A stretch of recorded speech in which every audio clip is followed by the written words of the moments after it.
watching shorts in our channel. Just a second. Yep. It will be over in just a few seconds. And yeah.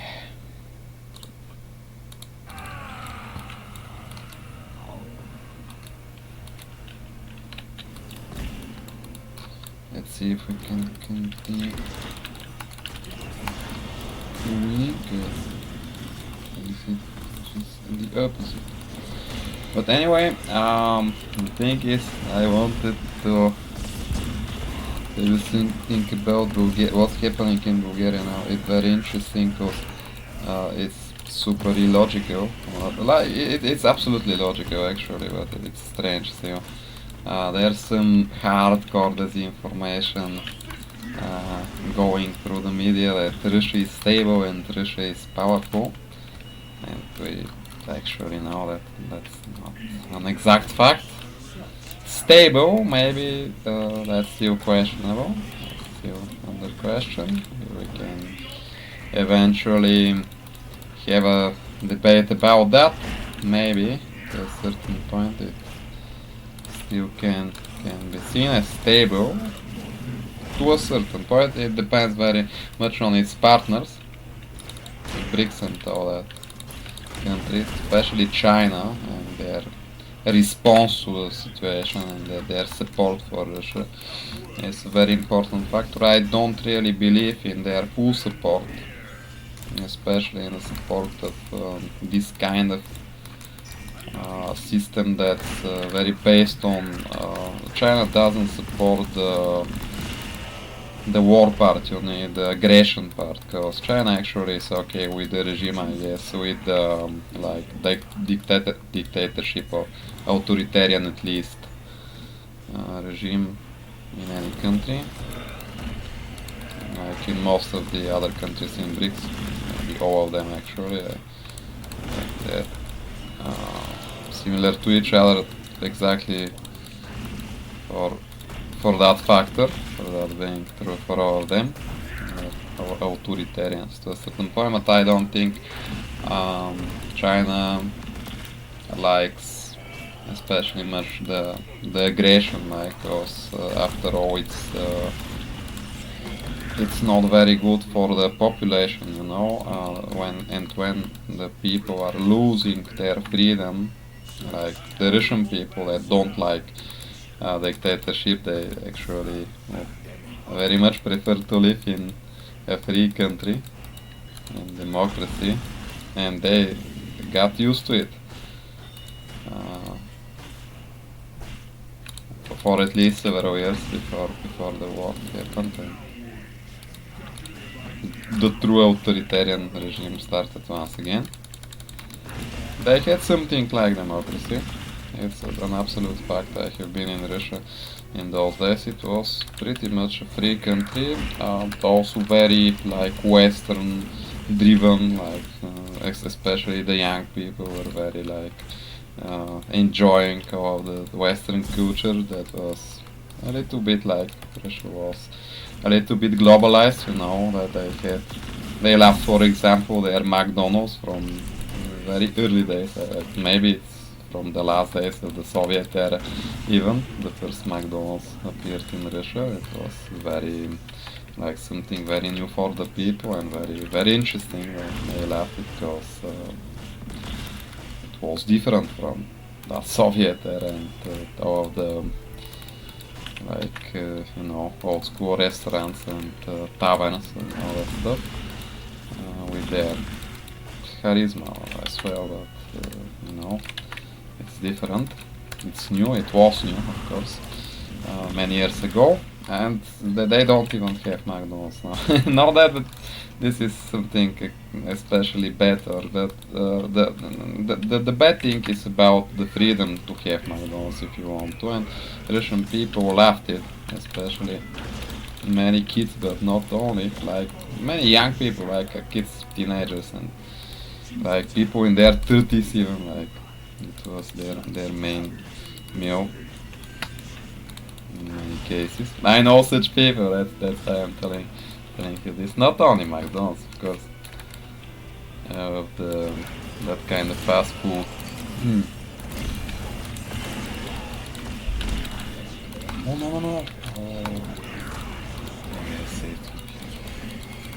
I didn't expect not to have the opportunity to use my e-on fuel.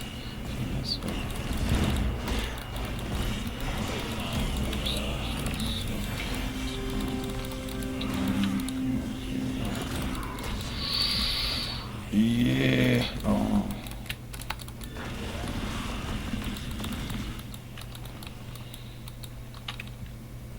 Okay, so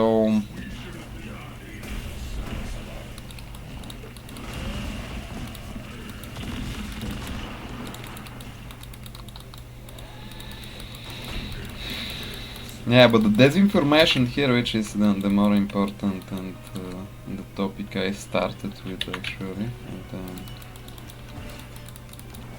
saying that because of the disinformation happening in Bulgaria is that like many people, especially the old generations, those people that were living in Soviet era Bulgaria, which was actually a satellite, it was never a Soviet country.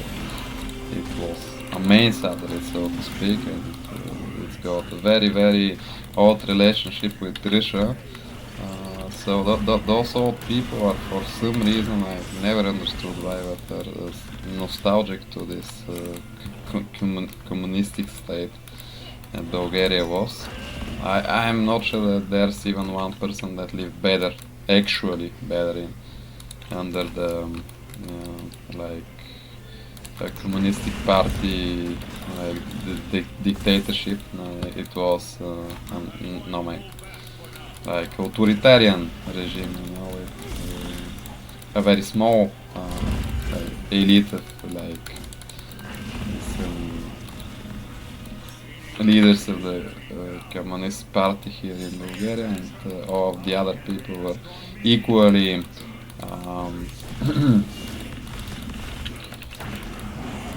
equally poor.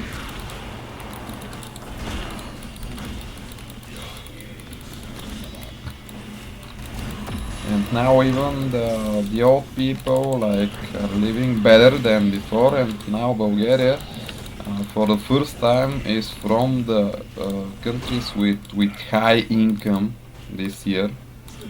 It was medium to high or something like that in the in between.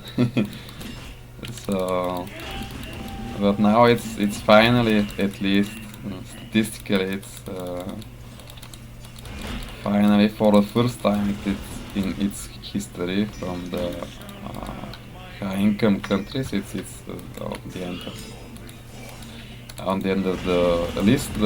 Also, there are people like me that are having average salary even for America, for Europe. Earning around 66,000 euro per year, which is very good for Bulgaria, and it's average for like Europe, and more than average actually.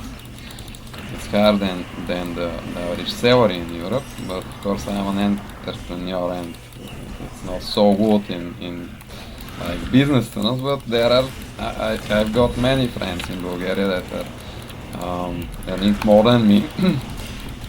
I'm not some kind of like rich person. I'm around like a real-time middle class, not the Bulgarian term of middle class, because people here are calling the people with average salary middle class, which is maybe in many countries are like that. It's like that. Actually, middle class means entrepreneur, like people with businesses that have, let's say, at least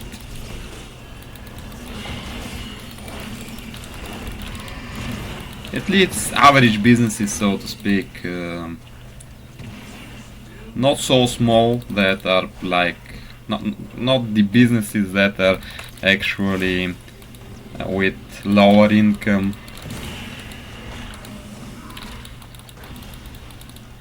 Then some normal jobs, like at least like CEO level of a smaller company, not a big corporation, but at least let's put it like that.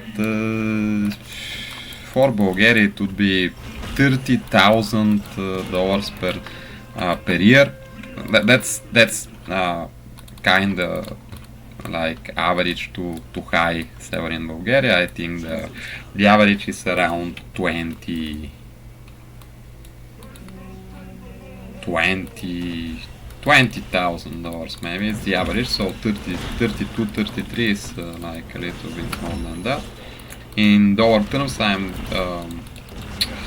actually having an income of summary maybe something around $72,000 in dollars.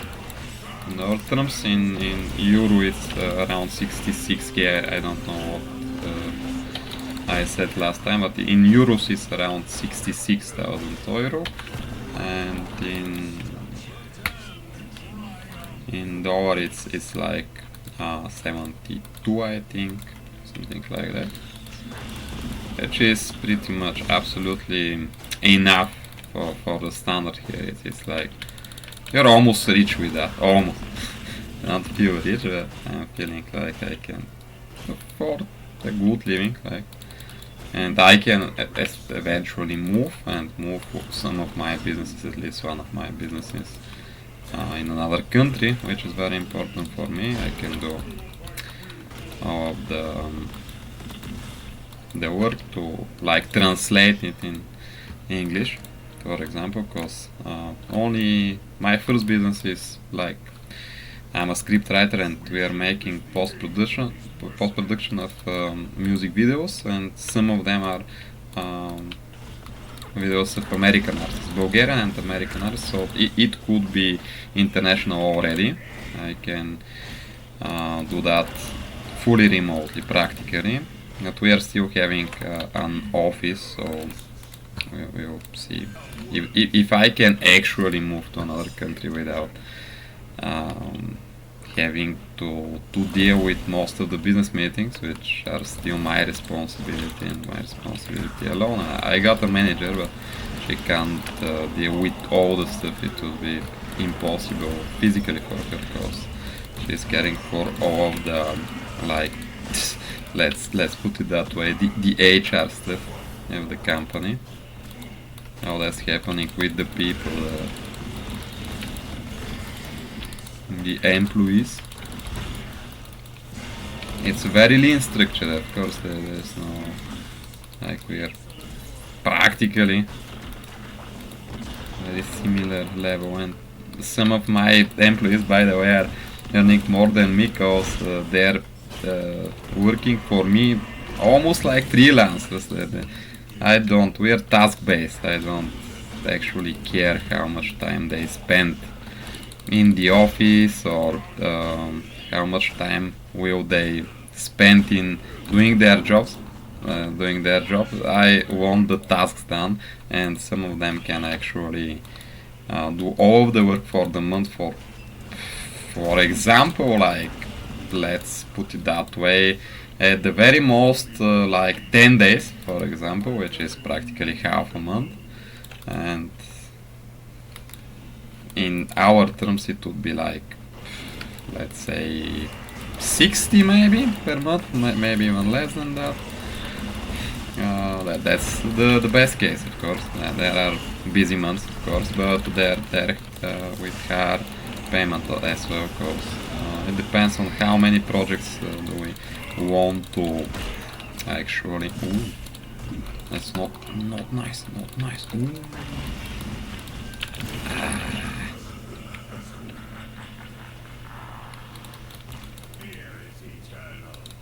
So yeah, in Bulgaria nowadays it's very democratic. I would say almost, because the corruption is very, very high here still, and that bugs the economy a little bit. of course. Okay, let's try this one and try this one.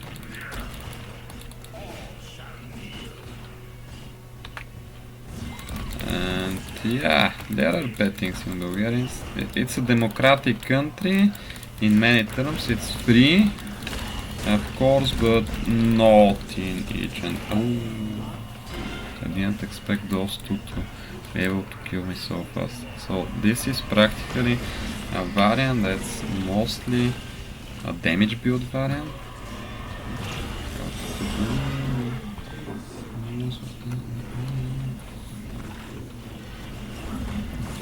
Yeah, not bad, not bad.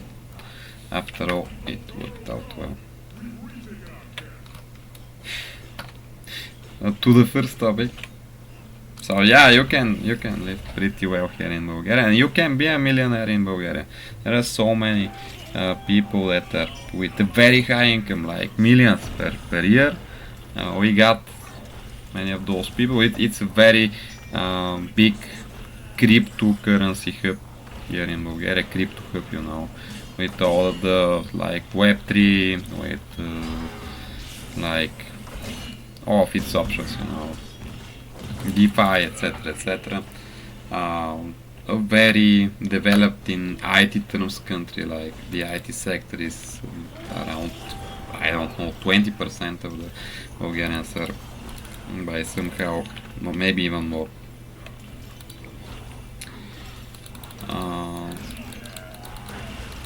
In the IT sector, or at least have IT included in their work. Maybe, for example, IT like support, IT support or something like that. Many different professions, and you know, it's not. Ooh.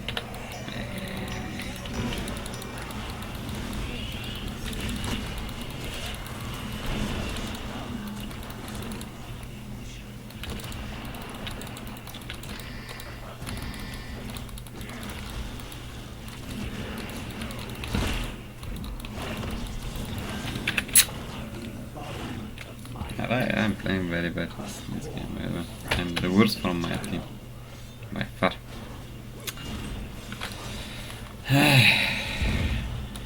I'm glad that it still works. But the disinformation, the Russian disinformation here is on quite the level. You know, it's bugging me day after day. I totally don't like that.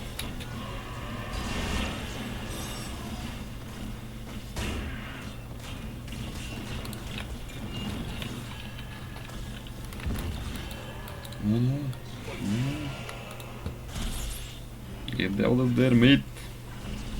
No. Heal. Oh no. Nice.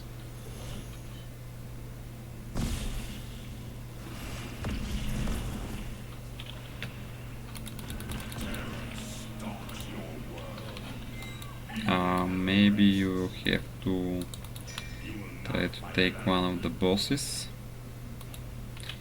because they go after. Oh, they're going after two of them all at once. Like, yeah.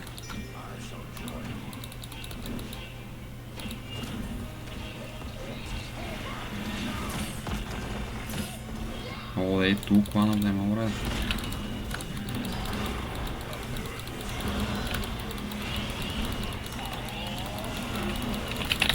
Oh no! They took the other one as well. Oh no. It's over.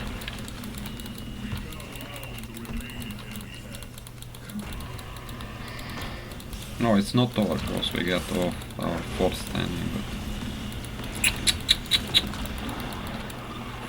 it's not good.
I don't know, it's some kind of masochism for people to want some kind of dictatorship, and it's a very popular point of view here in Bulgaria. Maybe in many other countries. I know even some people from Germany, for example, from Austria, that are with the same kind of point of view, or I don't know even how to call it. Generally, they're not anti-authoritarian, which is super interesting for me, because it's the worst. Yeah, well, no one came for an hour. At least they'll kill this one as well. It works practically for us. Okay. I think it's over in our favor. But let's see. So yeah, that's what's happening here in Bulgaria. Disinformation. It's not only in Bulgaria. The hybrid war is being won by the Russians, by the Kremlin. Let's put it, Kremlin. Let's put it that way, because it's not the Russian people. Doesn't have much to do about it. There are some people that are collaborating, so to speak, with the regime, but not so many of them. It's written 80% love the regime, and they're okay with the war. I think it's more like I don't know, 40 maybe. Because I don't know even one Russian that loves the regime. But anyway, it's GG.